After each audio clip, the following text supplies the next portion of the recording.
Hello, everybody. Welcome back to another episode of the Lost Mine Pokemon Trading Card Game podcast. It is me, Landon, joined by my oh so lovely co-host, Lucas Oldale. How are you doing today, Lucas? I'm doing good. It's earlier in the morning than I'm used to, so I'm Currently 7:15 a.m. PST. Just got off a night shift. Lucas sounds like he got off a night shift because he is so groggy.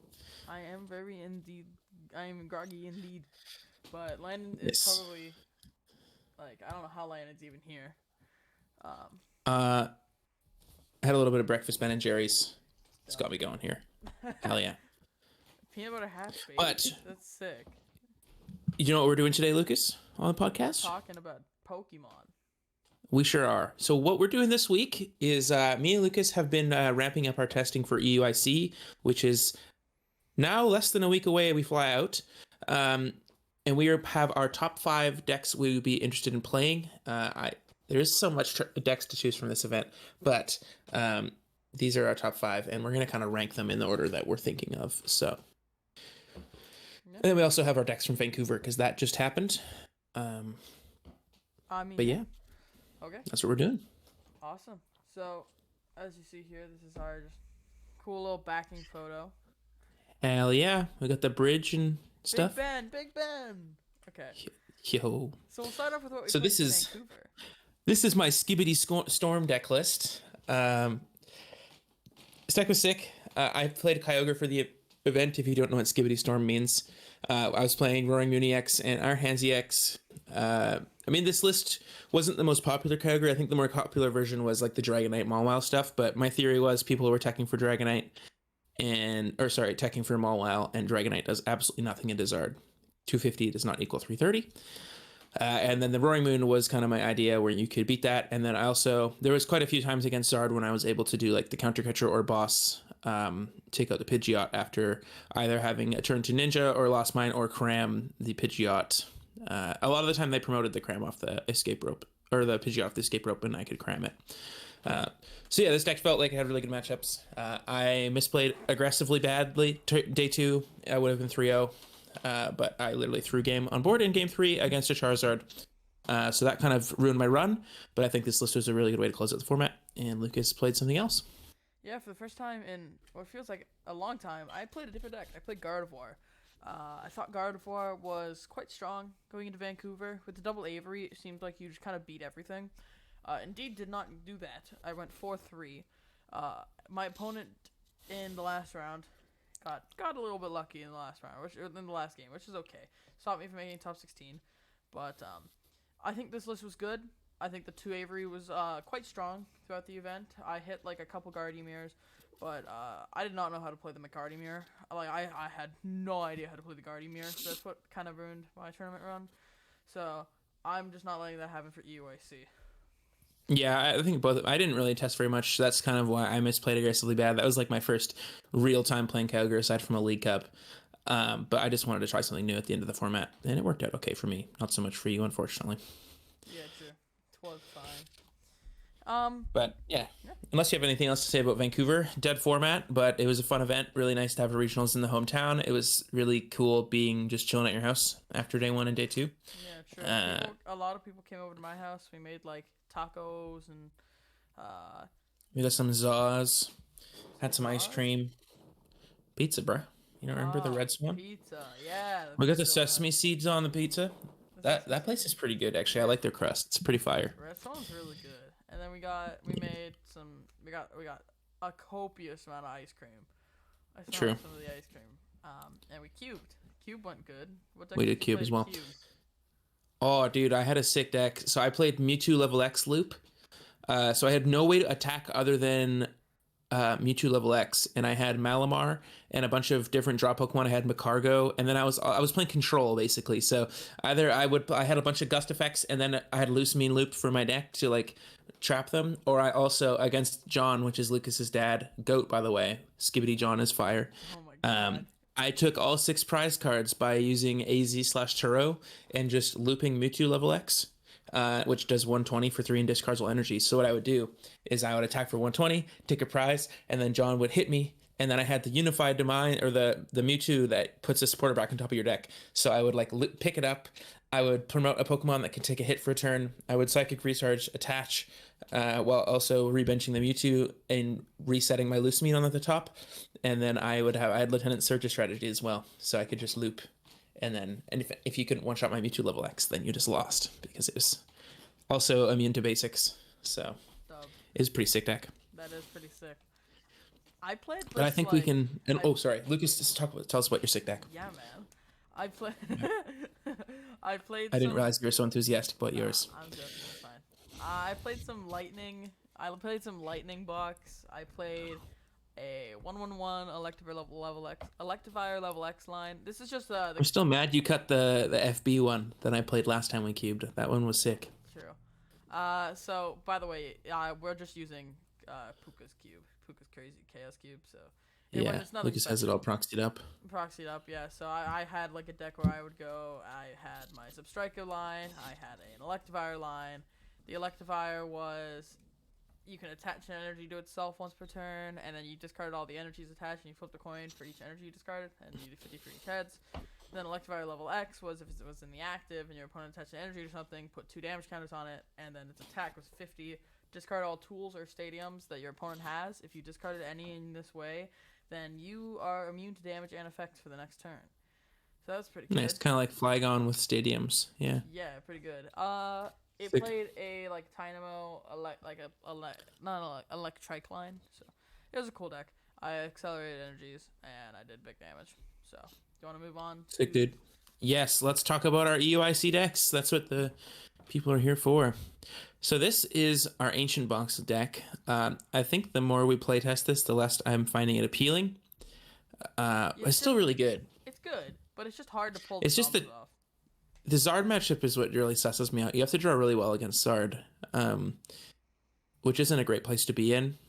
Yeah, and with the new I really do like synergies, it gets way. Yeah, Mist Energy.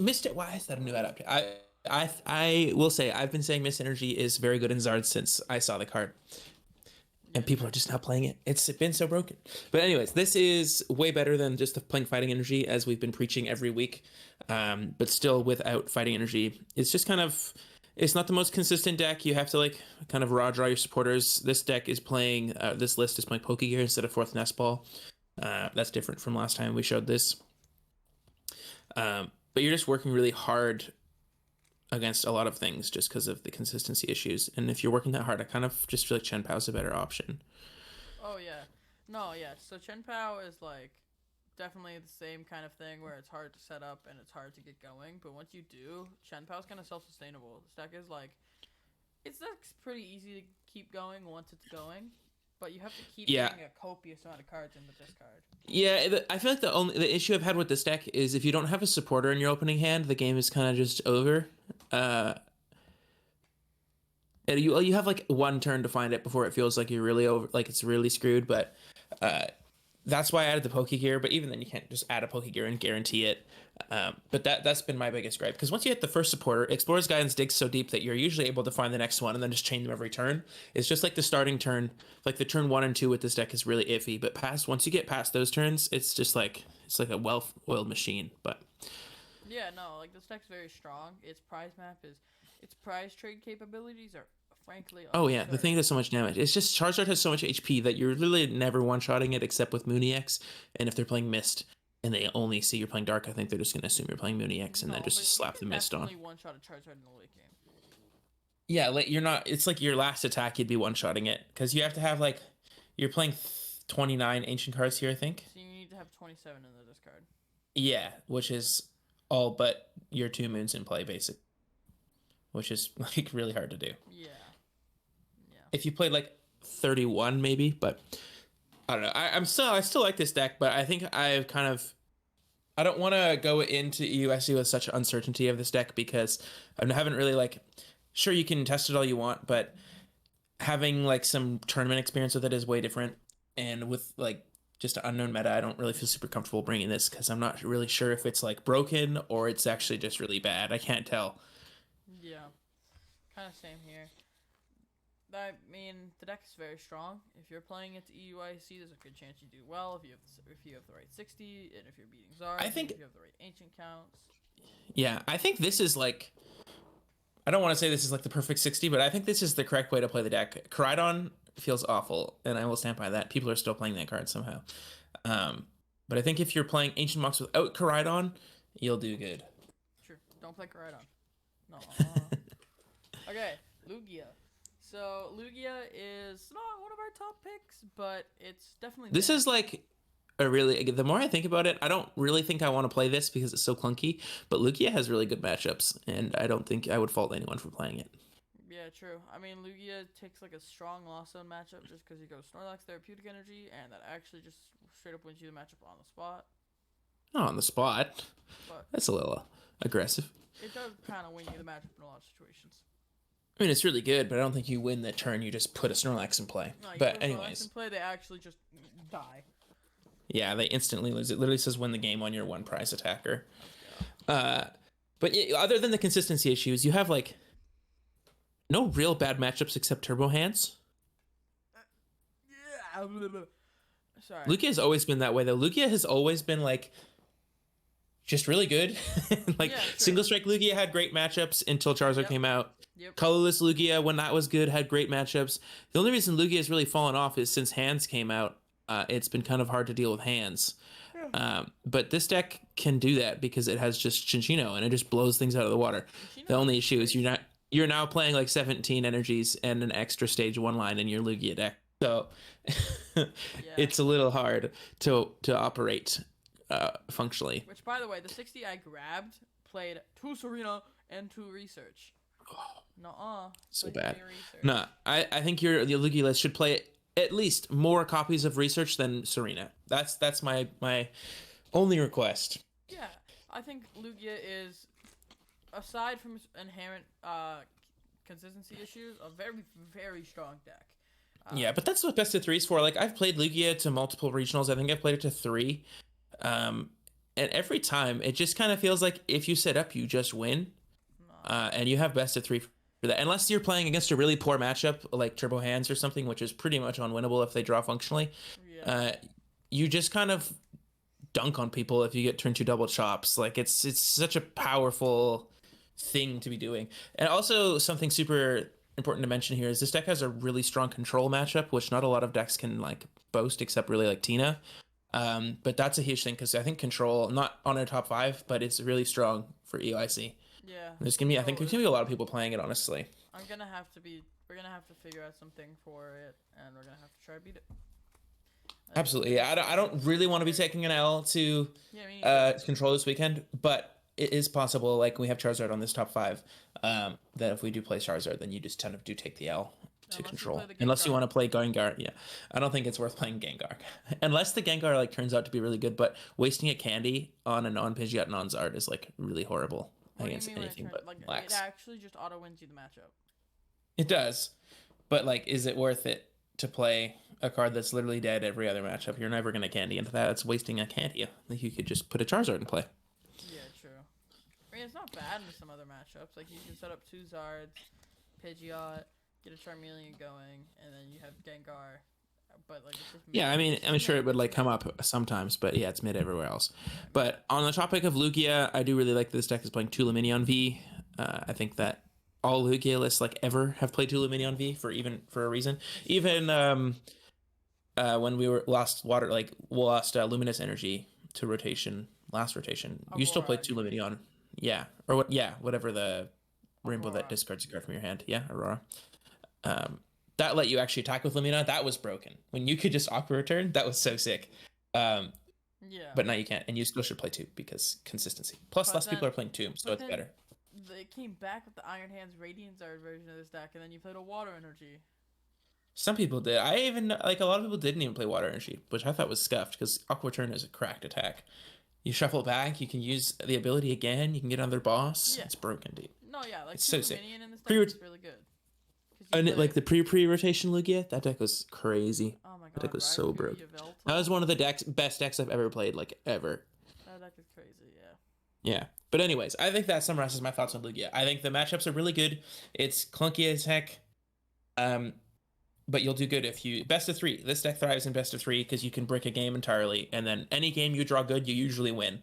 So Yeah, true. unless it's turbo hands, Like because you have no outs to turbo hands. Two Lumi's just strong because Great Ball enhances your chances of Great Ball not Yeah.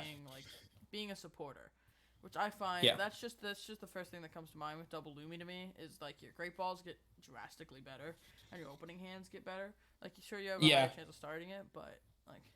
Yeah, who cares? If you have Lumi in your hand, it's like a lot of the time is I don't want to say guaranteed Archeops, but Luminion is a lot of the time going to get you double Archeops in the bin turn too. Because if you have like Ultra Ball in hand, you can get Jacques. If you have Archeops in hand, you can get Research. Like it just lets you mold a lot of different hands to the way you need them.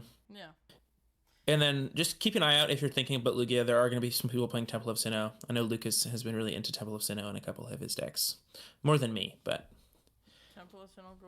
Temple is good into Lugia and Mist Energy in other decks, so keep that in mind. But next deck? Sounds good.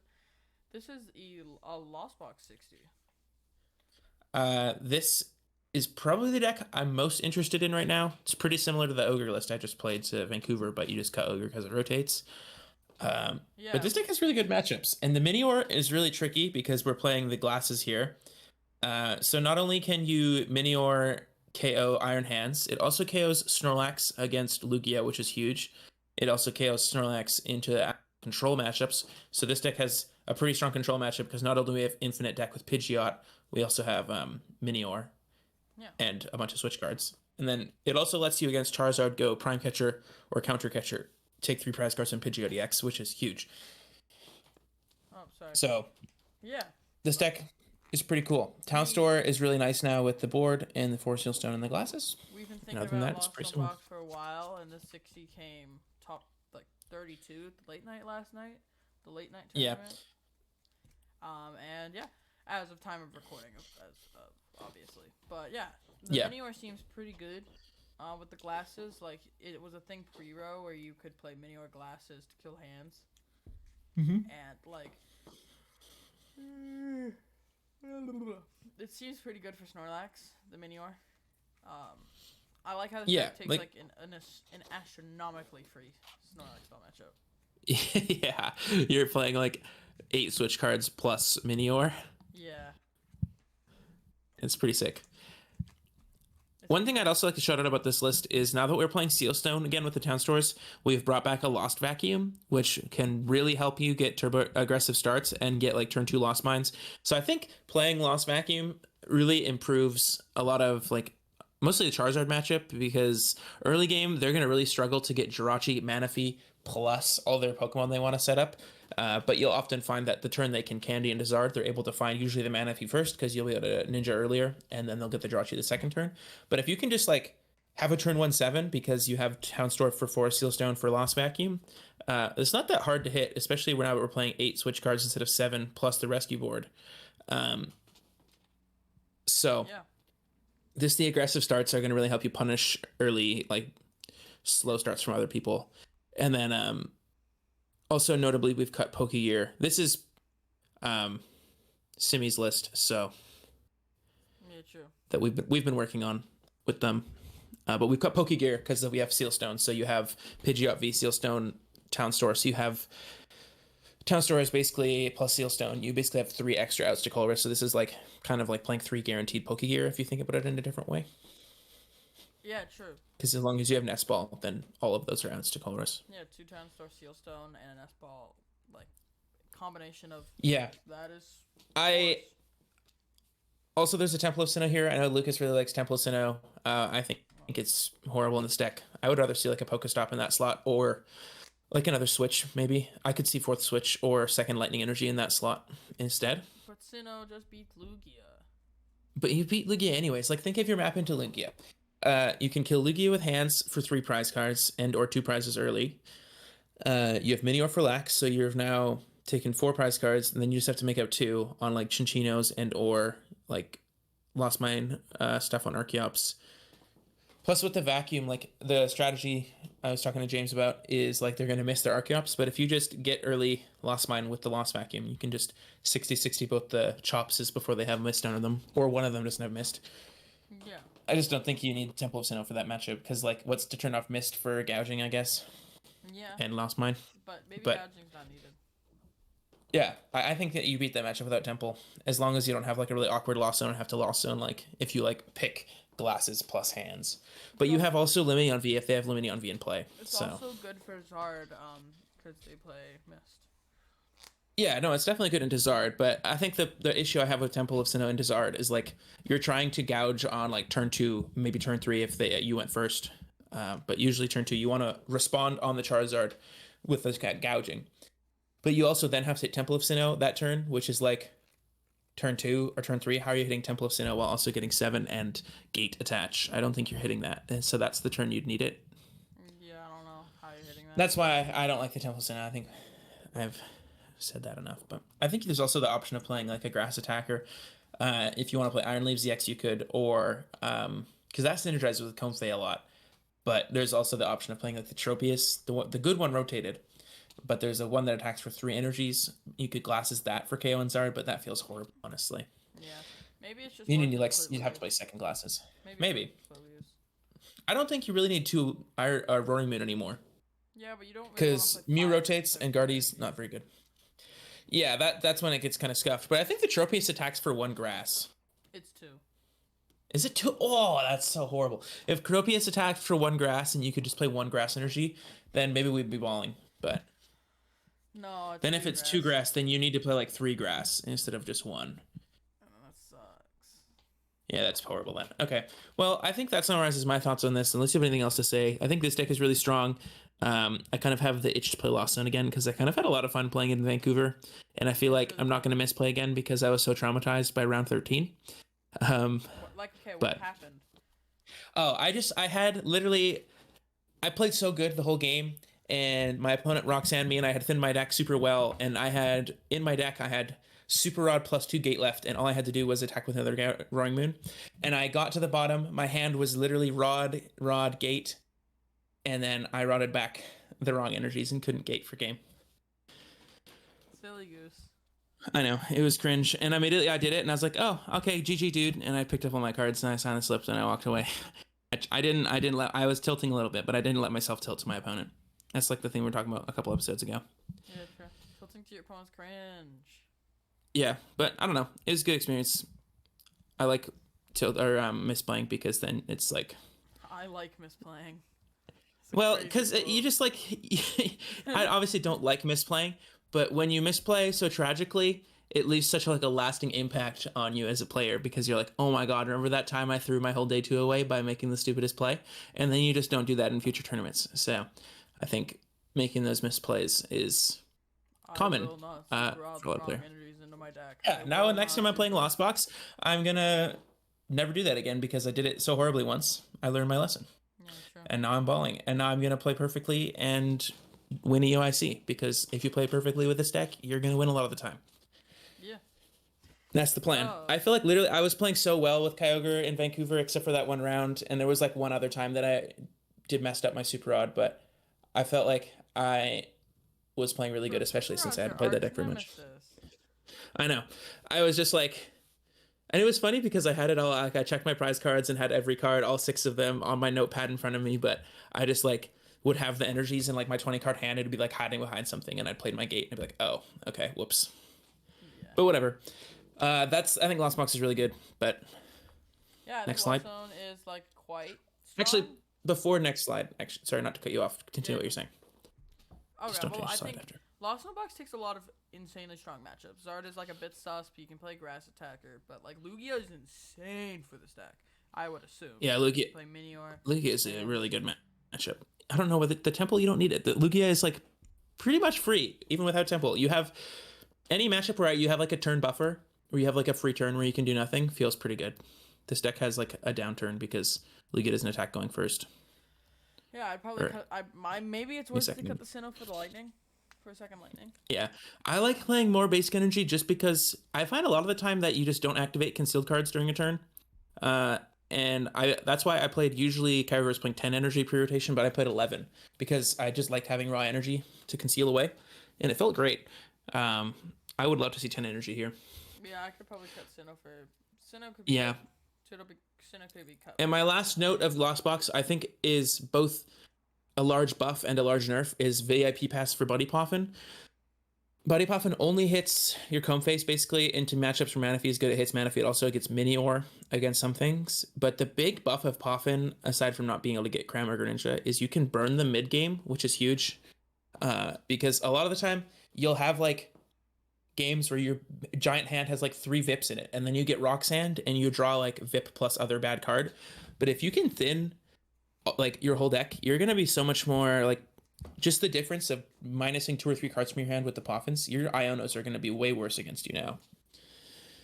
Yeah. Because your deck gets like 2 to 3 cards thinner every game because of Poffin, because you just instant play them.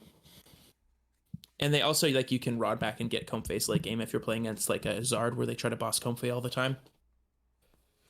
Yeah, that's pretty strong. So I think that's actually like a huge difference of the deck that I don't think. I mean, obviously people know that, but I don't think it's like emphasized enough. Like the amount that Iono is going to be worse against Lost Box now. Yeah, true. Because like after playing all your 4 Poffins, your entire deck is just really good. Yeah. But anyways, next deck. Cards. Yeah, Lost Box good. C-Pow. C-Pow is just like a deck that you should be considering, I think. C-Pow is really good. I have also thought about this deck, but I don't think I really want to spin the wheel that hard. Yeah, true. Will my hands be really bad or really good? Yippee! Let's check. Find out next time on Roulette Royale or something. Yeah, I think Chen Pao is one of the biggest abusers of Prime Catcher. Prime Catcher is unreal broken in this deck. Yeah. Just the Prime Catcher clone combo, plus being able to just pick things off with hands. I was playing against James at your house, and he is just able to go like amp, amp, amp super easily because he could he Prime Catchered the one time that he didn't was like ahead already, and that's so broken. Being able to counter catcher when you're ahead is insane. Plus, it's a switch card. Yeah. So it saves you an energy too. Like if you need hands, you just have to superior attach all 4, play the Prime Catcher. You don't even need the 5th energy to retreat. No, yeah. Plus, Kyogre's pretty decent. Prime Catcher's broken. Buddy Poffin's also very good in this deck. Oh my god, Poffin is crazy in this deck. Mid game, yeah. Mid game, you're actually just searching more Reggies and Bidoof. It's broken in this deck. Yeah, it's really good. Cypher Maniac also very good in this deck. I think Ditto is like it's there, but you don't really need Chen Pao turn 1. I don't think it's worth having a potentially dead card in your deck, especially if you start like something that it doesn't have 1 retreat. I think you have to play all 60 HP Frigibaxes if you're playing Ditto as well. Yeah, but I like the 70 HP one. Yeah, maybe Ditto's bad. Yeah, but I also really like that this list is playing a copy of Iono. I wish it had 4 Pokestop, but Iono is a good find here. And then Cypher Maniac is really good in this deck because it just gets you basically everything you need for an attack. Yeah. No, and mid-game. C-Pow had some hard times looping combos together, but Cypher Maniacs is just... Yeah, it's really good. I didn't really think about how good it was, and then once I was playing against James, like they were just able to attack with amp 3 turns in a row like pretty easily because they just had it naturally the first time, and then they were able to Cypher Maniac the second time, and then the third time their deck was so thin that they were able just to get to bottom. So it was broken. Pretty. They made it look really easy. Yeah, but this deck obviously has its bricky moments, and it's not always going to be sunshine and rainbows. But when it draws hot, it's like feels like you're playing the best deck, but that's only like what 50-60% of the time. It feels like. Yeah, true. I don't know. Like this deck is very, very strong. The Kyogre is definitely a flex spot. The Dynamic Wave Kyogre. But it's pretty good. Yeah, I think there is quite a bit of value to the Kyogre the more I've seen it because it is like really good into Lugia. It's really good into anything that isn't playing Manaphy basically. And then like Turbo decks, there's just not as much Manaphy as there was pre-rotation, it feels like. Yeah. And then I guess Ancient Box, you kind of need it because otherwise you're attacking with the 2 Prisers into that deck. Yeah, true. And in the mirror, like you're able to go Iono to a low hand size, kill the Bib. Yeah, that's true. The Iono here I think is huge. I would not be caught lacking without an Iono in my Chen Pao deck. My C-Pow deck? Yeah, I would even, I've really hated not playing an Iono because Iono's kind of good. Iono's a good card. It's really Indeed, good. Iono's strong in the deck. Like when you have like a bench knife like Ogre, yeah, opens up you can do the things like how Lost Mine does in Lost Box where they go like Counter Catcher, Roxanne, KO the bench, something. And you can just do that with this deck now. So like this deck has so But many options. This deck I think has comeback that's options. my thoughts on Chen Pao. Yeah, you just have one shot, you have spread, you have extra prize cards, all in one deck. Pretty Yeah. good recipe. Yeah, plenty of spread. Um, like I know we weren't playing Kyogre in the previous format, but like it's seeing a lot more value in this format as there's a lot more C-Pow, Yeah, scaling plus like axes, and the things. attack's kind of a good effect. Like the get 3 energies back, Yeah, it true. just only costs 1 energy to attack with. I mean, Yeah. sure, you can get Iona to the bottom, but then you just get them off Shivery Chill. Yeah. So against like some matchups where you need to play a lot of superiors, maybe it's just worth it to take like a 1 prize knockout on the active or something. Yeah. To be able I to think- conserve so much resources. Yeah. Dynamic Wave is pretty strong. 180. Because if you think something Chen Pao strong. Getting would the have to 3 discard back 3 is energies. huge. Getting the 3 energy back is huge. It's just like Yeah. what Landen is saying. It's pretty much a free attack. Yeah. And it's Anyways, I think that's Chen Pao, right? That's Chen Pao. yeah, I mean, yeah, C-Pow. Shivery Chill. Should I- should- card's good. Zard. Yay. First thing I have to say, the Jet Energy here should definitely be a Mist Energy. Mist Energy is really good in this deck. This is Luna's list from what tournament? It was. I don't know, but if you go to decks on Play Limitless and Charizard, BHB Luna Y will pop up in its her list. Okay. Yeah, I think there's like, I like a lot of the things in this list. I dislike a lot of things in this list. Like, I don't like the Jet Energy, obviously. I don't like 2 Iono. I think 3 Iono is really strong. I don't think you really need Turo. Turo is pretty good, though. And then I think I changed the Defiance Band to a Choice Belt because I feel like if between Choice Belt and Maximum Belt, you cover like everything, and Defiance Band is just not work when you're ahead. So if you have 2 tools that work into either Pokemon you're trying to hit for damage, then I don't see why you wouldn't just play those instead. True, like I would see that Choice Belt Radiant Zard is huge into Lugia, because like Yeah, definitely. it's your only way to kill a V-Star in the other game. I've also been thinking maybe too much about playing Radiant Gardevoir in Charizard, because it obviously makes Tina really bad. Like against Arctina, they can no longer one-shot Pidgeot EX, they can no longer one-shot Charizard with Maximum Belt 330. Yeah, still the Iron Lace. And against like actual Tina, like Lost Zone Tina, a lot of the time they're just going to try, like that matchup doesn't feel very good because they're able to like Prime Catcher, KO your Pidgeot, then they have Leaves, then they have Requiem. And they also are starting to play Temple of Sinnoh. So if they draw it well, they're just going to beat you every time. But if you play Radguardy, then it just makes them unable to take all 6 prize cards, basically, because they can't anymore kill your Pidgeot. Yeah. But I think it might be too narrow. I think that Radiant Charizard is just like really, really good, It's also good with the in Choice Tina. Belt. Yeah, it is good in Tina. So I think it's not really worth playing the Radguardy, but I have been trying it. Yeah, it could be your entire matchup into Tina. Like you could just go like swing and then go like Iona to 2 Radzard and just pray. Yeah, so I think it's fine. But I also, big nod here is Airy. I think Airy is amazing in Charizard. It's really good because traditionally you struggle a lot with Chen Pao. Traditionally you don't struggle a lot with Lost Box, but if Lost Box doesn't lose to your Ionos, you're going to beat it. Yeah. And this card is really good into both those matchups. It's also really good into Mirror. If you're able to like ever snipe 2 rare candies from their hand, they probably lose right away most of the time. True. Yeah, this card's incredibly disruptive when you're playing Pidgeot and Luminion V. You're able to find it on the big turns. Like against Lost Box, the turn they have like 10, 15 card hands when you normally are like, okay, I have to find Iono here. You just play Airy and win instantly because if you take Double Gate out of their hand, they just don't have enough attacker to actually win. Which is so good, just like a one-up supporter that you can find so easily and just play. Yeah. I think Eerie And it's is going to be very good strong into against Zard. other matchups, obviously. When playing I Zard, would totally... That's like one of the bigger reasons I'm considering Zard now is because it's a really good area abuser. I think that's almost better than Zard, or better than Arceus as an area user. And I don't really have any desire to play Arceus. I don't think Arceus is that strong right now. Arceus is okay. Yeah, that's how I feel about it as well. I feel like it's aggressively okay. In my testing with Zard, I think Eerie has been quite strong. I've really only been testing into Zard mirrors because I'm just scared for that.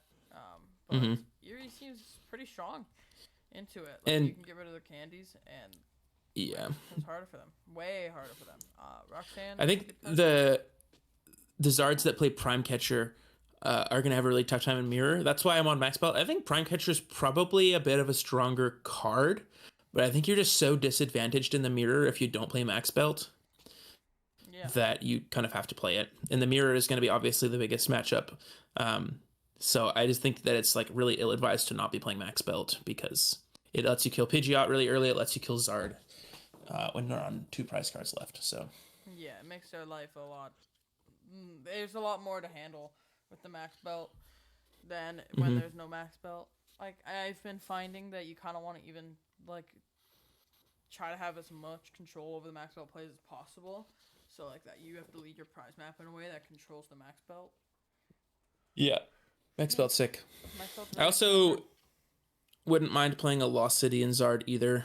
That would really help like your Tina matchup because you can just Lost on the Leaves, and then there's lots of other one-offs like decks that play like gouging, not gouging fire. I mean like frenzy gouging, Roaring Wind. That's the name. Yeah. It's good into that card. It's good into like Sable Eyes. It's good into just a lot of like times Lost City just comes up against some stuff, and it just ends up being really valuable sometimes. Yeah. Like I wouldn't hate playing that. Yeah, I think Lost City could be good in this deck, but Clash Stadium is yeah. so strong. Yeah. I still wouldn't hate the idea of cutting Jirachi and just playing Mist. Maybe even playing double Mist instead of Jirachi. I wouldn't hate that either. Yeah. Jirachi gets less value this format because Metachan rotates, so like half of the card that it was good against are gone. It's literally only Sableye now, which is still like a good card and is going to be around. But I feel like that might be something you might be able to sneak away with this weekend is cutting Jirachi. Yeah, no, Jirachi I think might be able to be cut for just more but space. I don't know. It also just like is so good against Lost Box like that it wins you the matchup that it might just be worth also playing. But yeah, I would not fault anybody for cutting Jirachi. I don't know how much Sableye even worries you. Like I don't think Sableye worries you that much. I think Sableye has a lot of worry because everyone's playing like 3 to 4 60 HP Charmander now, and if people are just like, that's why I really like the idea of Sableye because people are playing 60 HP Charmanders and 50 HP Pidgeys. And then you just get turn 2 Lost Mine with Vacuum, and you just go hee hee. Yeah, true. But yeah, you just take double KOs like if they don't have Jirachi out. So maybe that's another reason why you should play Jirachi because you're playing not 7 HP Charmanders. Yeah. Because it is correct to play Heat Tackle because Roaring Man is going to be popular. Big. Yeah, Frenzy Gouging is like popular enough to the point where 3 Heat Tackle is pretty. Plus, good. Heat Tackle is just kind of a good attack, especially with Max Belt. Like if you hit something with Burning Darkness and your Charizard dies, you can just Max Belt the Charmander hit for 80, which is a lot of damage. Shout out to me playing ladder a couple nights ago and being so tired to the point where I was confused why my maximum belt made it so that my Charmander didn't do 80 damage to the active Tina V. Lucas Molding. But also you can belt it and do 1 for 60. 1 for 60 is also pretty good. Yeah, Heat Tackle is just a good attack on him. Like it's not bad. But anyway, I think that's my thoughts on Zard. Unless you have anything else to add. Don't play Bibarel. Bibarel's bad, dude. Pidgeot is so insanely good. So much better. Pidgeot's been really strong. This deck's been quite strong. Definitely one of the decks that is leading in what I should play to EUIC for me. Like, you have so many things at your fingertips for what you can do. The turns where you can airy, like, your deck just feels so insanely good that you have a 2 prize in the active, and disruption, like that, like, specific disruption is so good in this deck. Having, like, a very Roxanne's really cool, specific disruption is nice. Yeah, Roxanne's been really nice. Roxanne's good in the late game because instead of putting your hand down to, like, 3 in their hand to, like, 2, you put your hand up to 6 in their hand to 2. Like, it's way this deck can be really awkward off low hand sizes. Sure, you get to search for any card, but a lot of the time you need like 2 cards, and Pidgeot can't get 2. So Roxanneing yourself to 6 versus, like Lucas said, Iono to low hand on yourself as well is like really good. We saw this pre-rotation as well at the end of the format. Roxanne and Zard. Yeah. But yeah, I think that's Zard. I think that's what my thoughts are. That's Zard. I think that's your thoughts too. That is that is our last deck. Is it? Oh, perfect. Very good. I thought we had one more. No, we went very fast. We went very quick. Sweet. Good. Yeah. Not bad. I like it. So yeah, I mean, I think Zard is just strong. Try it. Try most of these decks. Most of these decks have. Yeah, I think like the obvious thing you're going to be encountering with Zard is like it's the known deck, right? People are going to be playing their Iron Leaves. They're going to be playing their counters to you. But Zard is just kind of strong enough that it beats the counters, especially if you're playing something like Lost City or cards to tech for the techs, basically. Yeah. But what would you say is like your ranking right now, Lucas? Because I kind of have something in my mind, like a ranking. It's probably for what order I'd play. It's Probably number 1 Zard, number 2 Lost Box, number 3 Yeah. like Ancient, maybe CPAL. Yeah, I think right now I like the idea of Lost Box the most. Maybe just because I really liked playing it. I had a lot of fun in Vancouver with it. Second for me would be Charizard. Third would probably be Chen Pao. Fourth would probably be Lugia, and fifth would probably be Ancient Box. I kind of think that Ancient Box is not the move.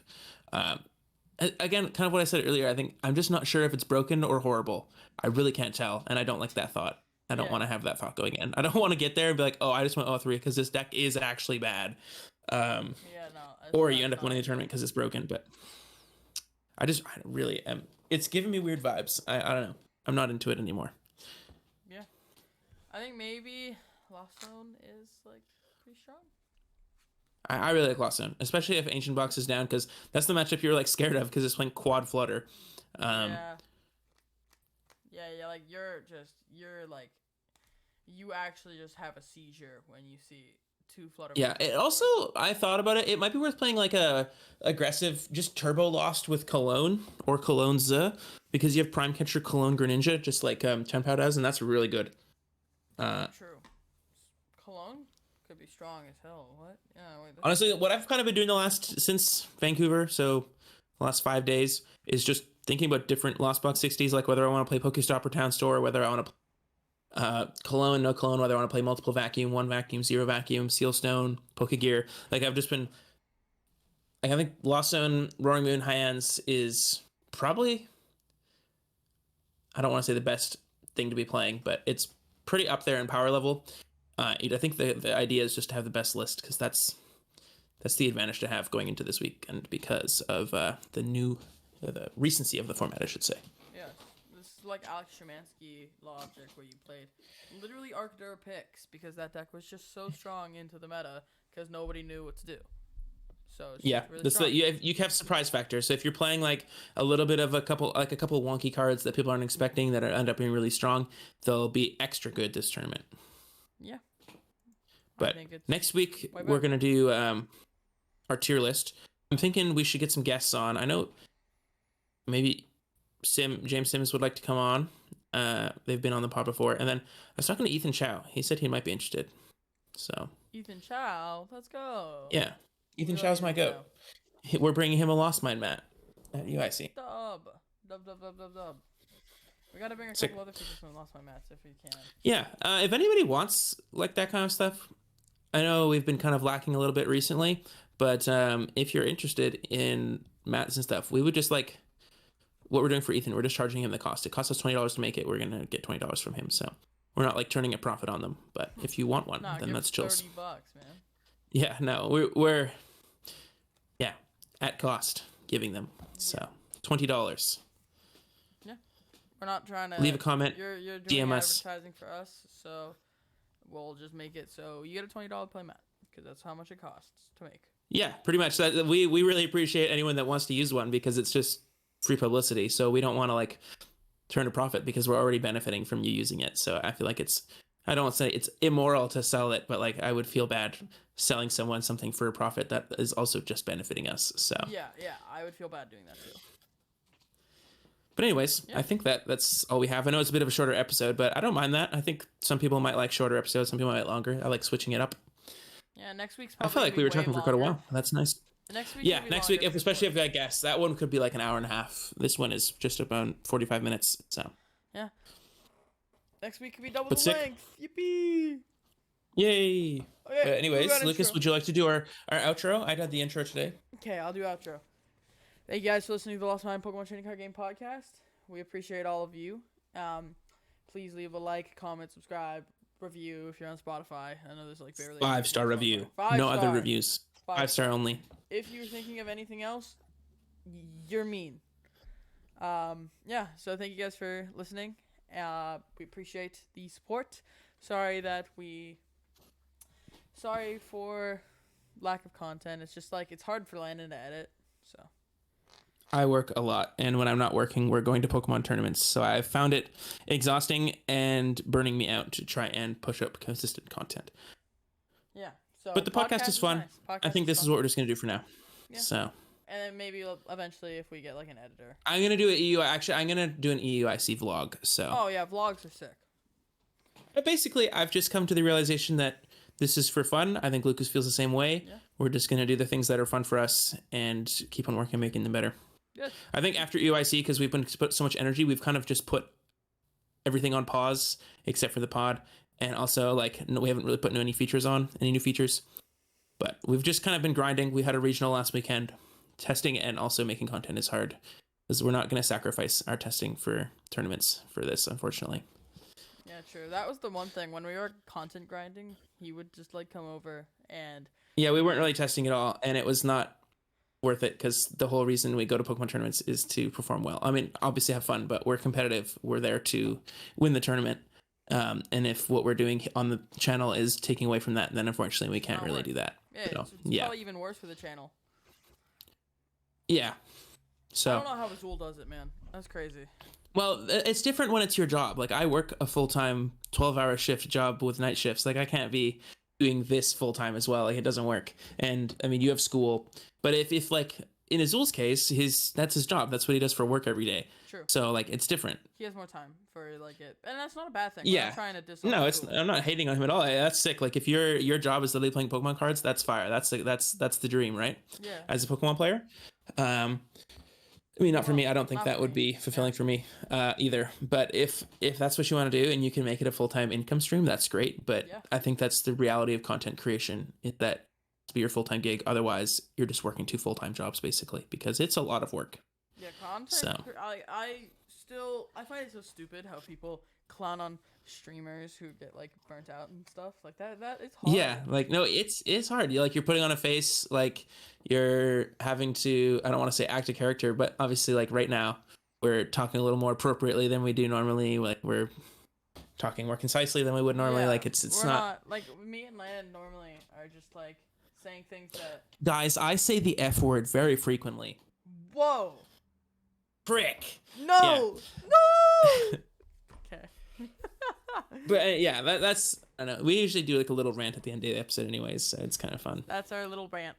Thank you guys for watching. Yeah. Please leave a 5-star review, like, comment, subscribe, all of that. Comment if you want. I did say that. I already said that. Yeesh. You did. Okay. Well, bye bye. Thank you guys for watching. Bye bye now. Bye bye. Skibbity. Oh my god.